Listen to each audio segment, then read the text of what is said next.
పాదయాత్ర 10 మందితో ప్రారంభించాం. అనుకోకుండా 6 మంది వెళ్ళిపోవడం జరిగింది. యాత్రలో హెల్త్ సమస్యలు, అదేవిధంగా ఒకరి బావగారు చనిపోవడము, ఒకరి వియ్యంకుడికి యాక్సిడెంట్ కావడము, ఇంకొక అతనితో గృహప్రవేశము, ఇంకొకరి మదర్ బాగలేకపోవడము, ఇంకొకరికి బ్లడ్ మోషన్స్ పెట్టడము, ఈ విధంగా వివిధ కారణాల చేత దాదాపు 6 మంది వెళ్ళిపోయారు. ఒక 4 మాత్రం మిగిలాము. నా ఎంబడి మా సతీష్ స్వామి వారు గవర్నమెంట్ జాబ్ వదిలేసి 6 నెలలు యాత్ర చేస్తున్నారు. ఆయనకు అనుకోకుండా నేను అన్ని అడవి ప్రాంతము అప్ అండ్ డౌన్స్ ఉండడం వల్ల కొంచెం నడుములు పట్టేసినాయి స్వామి. ఈరోజు వారు రెస్ట్ తీసుకుంటున్నారు.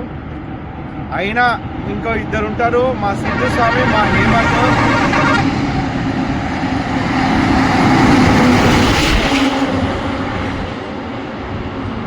చూడండి ఎంత రక్తం వస్తాయో. మా సిద్ధు, మా హేమంత్ 2 కార్లు నడిపిస్తుంటారు. ఒకటి గోవు వాహనం మా రిధి మాతది, ఇంకొక వాహనంలో మా హేమంత్ మా బ్యాగులు, అవన్నీ మా వంట వండుకునే సామాను బ్యాగులు ఉంటాయి. ఈ పాదయాత్ర ఒక్క అడుగు మిస్ కావద్దు. కాశ్మీర్ నుంచి కన్యాకుమారి వరకు ఈ జెండా పట్టుకొని ఏ అడుగు మిస్ కావద్దు. ఇదొక సంకల్పము, ఒక మహాయజ్ఞము. ఊరు వాడ గోవు కోసం చర్చ జరగాలి అని ఒక ఉద్దేశంతో కష్టమైన నష్టమైన పగలనక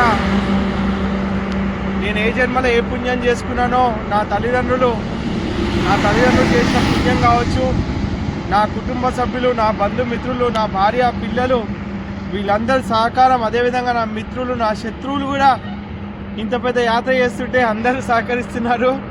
నిజంగా మీ అందరికీ పాదాభివందనాలు. ఇంత పెద్ద యాత్రలో ఎన్నో ఒడిదుడుకులు, చలి, ఎండ, వర్షము, అదేవిధంగా శరీరంలో ఉన్న అన్ని పార్ట్స్ ఈ పాదయాత్రలో కదిలిపోతాయి స్వామి. మాంసంలో ఉన్న కొవ్వు, నాలో ఉన్న అహంకారము, ఇదంతా కూడా పోతుంది. కానీ 50 సంవత్సరాలు దాటిపోయినాయి. గోవు కోసం బతకాలి, ధర్మం కోసం బతకాలని మాత్రమే నా తపన స్వామి. ఎటువంటి స్వార్థం లేదు. ఈ శరీరం ఏ విధంగా ప్రజలకు ఉపయోగపడాలన్న ఆలోచన మాత్రమే. మీ అందరికీ ఈ వీడియో ద్వారా నేను రిక్వెస్ట్ చేసేది ఏంటంటే, మీరు ఉన్న సమయంలో కొద్ది సమయం మన ధర్మం కోసం ఇవ్వండి, మన గోవు కోసం ఇవ్వండి. మీరు సంపాదించిన డబ్బులో కొంత భాగం మన ధర్మం కోసం ఖర్చు పెట్టండి.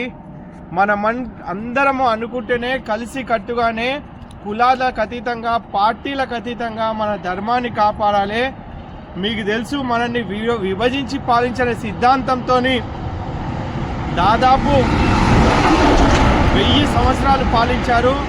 దయచేసి మన పిల్లలను బానిసలు చేయకండి, మన దేశాన్ని అధోగతి పాలు చేయకండి. మనందరము ఉక్కు పిడికిలు బిగించి సంకల్పం తీసుకొని మన గోవును, మన ధర్మాన్ని కాపాడాల్సిన బాధ్యత మనందరిది. కాబట్టి ఈ పాదయాత్ర ఉద్దేశం ఒకటే, ప్రతిరోజు గోపూజ, గోస్మరణ, గోవు కోసం చెప్పుకుంటూ ధర్మాన్ని కాపాడాలని చెప్పి ప్రతి క్షణం, ప్రతి నిమిషం కూడా మేము ప్రయత్నం చేస్తున్నాం. మా ప్రయత్నానికి సహకరిస్తున్నాం. మీ అందరికీ కూడా హృదయపూర్వకంగా ధన్యవాదాలు.